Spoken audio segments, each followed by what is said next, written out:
सुप्रभात बच्चों, आज हम आपकी पाठ्य पुस्तक हिंदी के अध्याय 22 का अध्ययन करेंगे, जिसका शीर्षक है अपठित बोध। तो चलिए पाठ को पढ़कर जानते हैं इसके विषय में विस्तार पूर्वक। अध्याय 22 अपठित बोध। अपठित बोध, अपठित अ जमा पठित का अर्थ है बिना पढ़ा हुआ। जो पहले पाठ्य पुस्तक में पढ़ा हुआ ना हो वह अपठित बोध कहलाता है। छात्र बिना किसी सहायता के अपने ज्ञान के आधार पर रचना का अर्थ समझकर प्रश्नों के उत्तर देते हैं। यह भाषा के विकास का अत्यंत प्रभावी साधन है। तो मतलब जो पहले ना पढ़ा गया हो वह है अपठित बोध। तो इसमें क्या होता है, छात्र को के सामने एक गद्यांश या पद्यांश दिया जाता है और वो उसका अर्थ समझकर उत्तर देने का प्रयास करते हैं। इसके द्वारा भाषा का विकास होता है, कल्पना शक्ति का विकास होता है। अच्छे से सोच समझकर प्रश्नों को पढ़कर समझकर उत्तर देना विद्यार्थी सीख जाते हैं। ये ऐसे गद्यांश होते हैं जो हमने अपनी पाठ्य पुस्तक में नहीं पढ़े होते। अपठित गद्यांश हमें बिना किसी सहायता के अपने आप पढ़ना और समझना होता है, फिर उसके नीचे लिखे प्रश्नों के उत्तर देने होते हैं। यदि कोई गद्यांश हमें समझ नहीं आता है तो विचलित होने के बजाय उसके भाव और प्रमुख विचारों को समझना चाहिए। उसी आधार पर गद्यांश से संबंधित प्रश्नों के उत्तर देने चाहिए।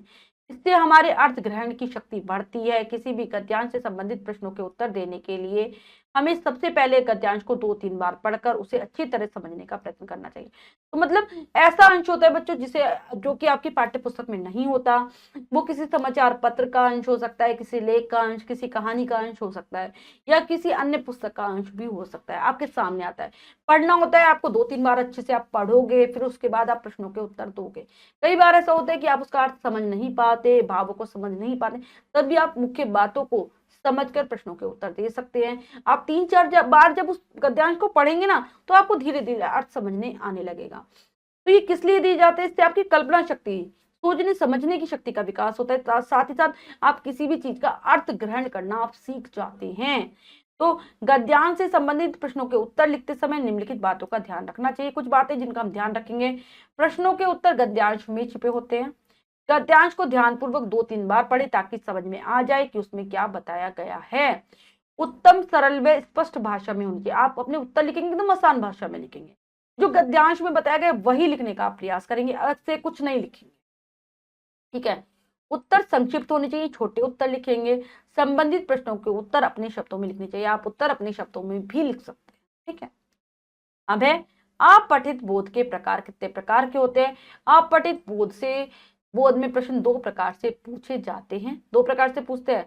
एक तो समझ पर आधारित प्रश्न, यानी कि आप किस प्रकार से समझ पाते हो जो आपको दिया गया उसको।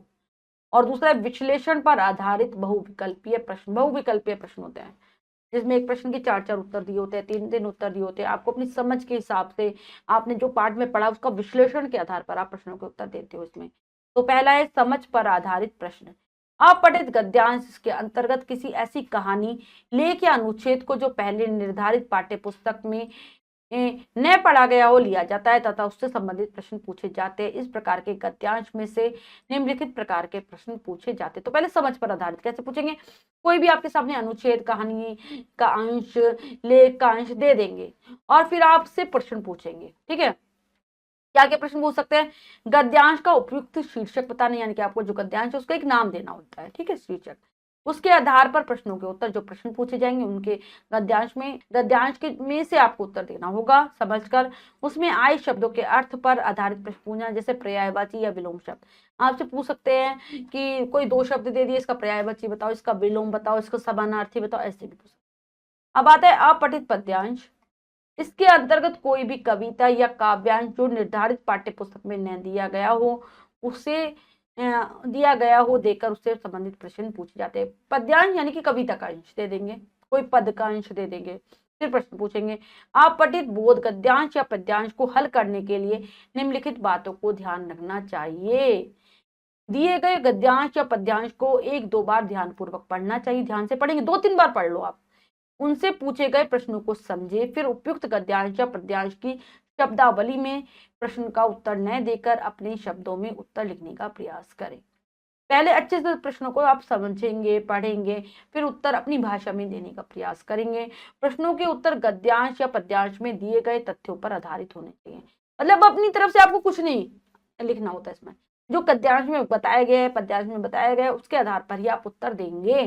प्रश्नों के उत्तर संक्षिप्त, सरल व स्पष्ट होने चाहिए, छोटे हों, आसान भाषा में लिखे हों और समझ में आए।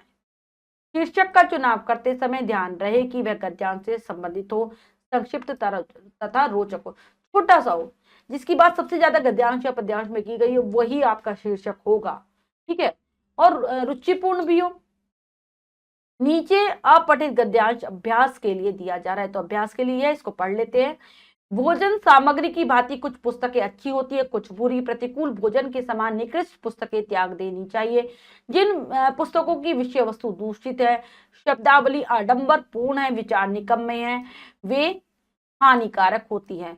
अध्ययनशील व्यक्ति का कर्तव्य जो पुस्तक हाथ लगे उसे पढ़ना मात्र ही नहीं है, बल्कि उपयोगी और सुरुचि पूर्ण पुस्तकें चयन करना सीखना भी है। तो ये गद्यांश है, इसको आपको 2-3 बार पढ़ना होगा, फिर उत्तर देने होंगे। यहाँ पर प्रश्न और उत्तर दोनों दिए गए, एक बार पढ़ लेते कैसे करना है हमें।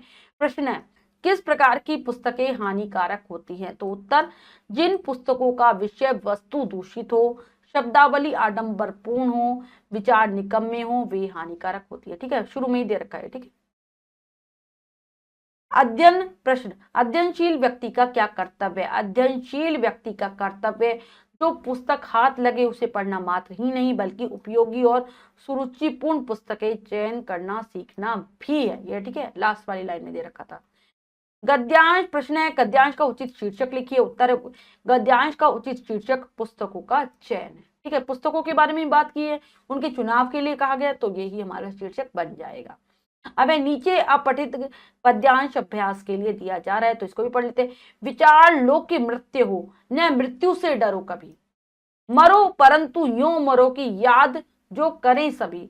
हुई न यो सु मृत्यु तो वृथा मरे वृथा जिए। मरा नहीं वही जो जिया ना आपके लिए। यही पशु प्रवृत्ति है कि आप चरे, वही मनुष्य है जो कि मनुष्य के लिए मरे। तो पद्यांश को भी आप 2-3 बार जरूर पढ़ेंगे, फिर उत्तर देने का प्रयास करेंगे। जैसे प्रश्न है, उपयुक्त गद्यांश का भाव स्पष्ट कीजिए, आपको भाव बताना है। और दूसरा है, उपयुक्त पद्यांश का उपयुक्त शीर्षक लिखिए, तो नाम लिखना है और भाव बताना है। तो भाव बताते हैं, कवि कहता है कि हे मनुष्य, तू इस बात को भली भांति सोच ले कि तू मरणशील है, तेरी मृत्यु निश्चित है, अतः मृत्यु से मत डर। यदि तुझे मरना ही है तो कोई ऐसा श्रेष्ठ कर्म कर के मर जिससे मानव जाति का कल्याण हो और लोग तेरे मरने के बाद भी तुझे याद करें। यदि तुझे अच्छी मृत्यु प्राप्त नहीं होती, अर्थात तेरे मरने के बाद तुझे लोग याद नहीं करते, तो तेरा मरना व्यर्थ है। जो व्यक्ति अपने लिए नहीं जीता वह कभी नहीं मरता। ऐसा परोपकारी मनुष्य अमर हो जाता है। केवल अपना ही पेट भरने के लिए सोचना, निरंतर नीच स्वार्थ की पूर्ति में लगे रहना पशुओं जैसी आदत है। पशुओं को भी केवल अपना ही पेट भरने का ध्यान रहता है। मनुष्य तो वही है जो मनुष्य मात्र के कल्याण के लिए अपना जीवन उत्सर्ग कर देता है। उत्सर्ग मतलब त्याग देता है।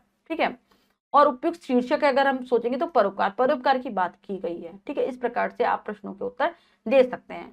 अब इसके बाद है हमारा बहुविकल्पीय विश्लेषण पर आधारित प्रश्न। ठीक है, वो कैसे है, दिए गए गद्यांश को ध्यानपूर्वक पढ़िए। पहले पढ़ते हैं, धरती का स्वर्ग कश्मीर भारत का सबसे सुंदर प्रदेश है। ग्रीष्म ऋतु में यहाँ का मौसम बहुत ही सुहावना होता है। देश विदेश से पर्यटक यहाँ आकर प्रकृति की शोभा का आनंद लेते हैं। यहाँ की राजधानी श्रीनगर है। झेलम नदी के दोनों किनारों और हिमालयों की घाटी में बसा हुआ यह सुंदर शहर है। चिनार के वृक्षों के समूह, मखमली घास तथा रंग बिरंगे फूल यहाँ की शोभा में चार चांद लगा देते हैं। कश्मीर को केसर की क्यारी के नाम से भी पुकारते हैं, क्योंकि यहाँ सुगंधित केसर की खेती की जाती है। यहाँ सर्दियों में बहुत सर्दी पड़ती है। सर्दियों में यहाँ प्रत्येक व्यक्ति एक विशेष प्रकार की अंगीठी जलाए रखता है। इस अंगीठी को कांगड़ी कहते हैं। कश्मीर के हाउस बोट बहुत ही प्रसिद्ध हैं। ये पानी पर तैरता हुआ लकड़ी का घर होता है। सैलानी लोग जब यहाँ आते हैं तो हाउस बोट में ठहरना पसंद करते हैं। गुलमर्ग यहाँ का दर्शनीय स्थल है। हिंदुओं का प्रसिद्ध तीर्थ स्थान अमरनाथ की गुफा भी यहीं पर है। तो गद्यांश आ गया, तो हमें इसको क्या करना होगा, 2-3 बार आप पढ़ लेंगे। अब सही विकल्प पर सही का चिन्ह लगाइए। प्रश्न हल किए गए हैं, तो यहाँ पर हल कर दिखाया गया है। ठीक है, जैसे पहला प्रश्न है, धरती का स्वर्ग किसे कहा जाता है? पहलगाम, श्रीनगर, कश्मीर, तो कश्मीर को कहा जाता है। कश्मीर किस नदी के दोनों किनारों पर बसा है? रावी, व्यास, झेलम, तो ये झेलम पर बसा है। कश्मीर की घाटियां किस चीज की सुगंध से महक उठती हैं? फूलों की केसर की सुगंध से, फलों की तो केसर की सुगंध से। कश्मीर के लोग सर्दियों में अपने पास क्या रखते हैं? कांगड़ी, हांडी, नारंगी तो कांगड़ी।